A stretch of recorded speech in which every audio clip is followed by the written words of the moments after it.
اليوم 11.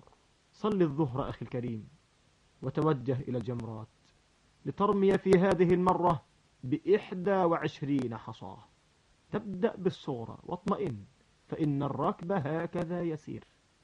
تبدأ بالصغرى فترميها ب7 بآداب الرمي التي ذكرناها، ونذكر بأهمها: لا تزاحم، لا تؤذي إخوانك، اتجه إلى الجمرة فارميها بالآداب المذكورة، وبعد ذلك اجعل صدرك إلى الكعبة وادعو الله عز وجل كثيرا. ثم ارمي الوسطى ب7 كالصغرى، وادعو الله بعدها وأنت في طريقك للجمرة الكبرى.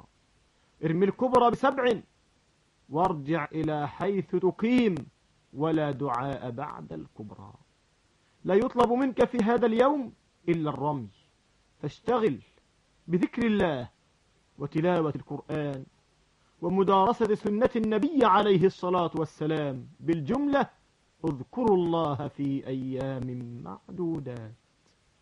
اعلم أخي الكريم أن وقت الرمي ممدود إلى الغروب، فإن اشتد الزحام وخشيت الهلكة فلك أن ترمي بعد ذلك ولو في الليل.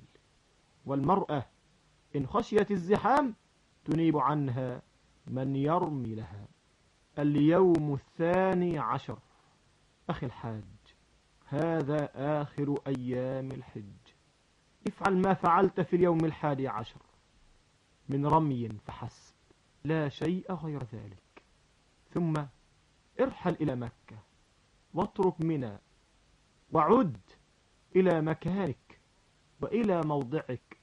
غادر منى قبل الغروب، وإن بت ليلتك الثالثة فلك ذلك، فقد قال الله سبحانه: فمن تعجل في يومين فلا إثم عليه، ومن تأخر فلا إثم عليه لمن اتقى.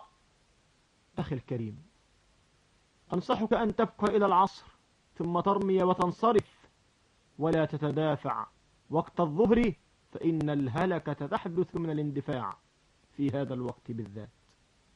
أخي الحاج، هنيئا لك، انتهيت من المناسك وأصبحت صحيفتك بيضاء بفضل الله تعالى، فحافظ على هذا الفضل.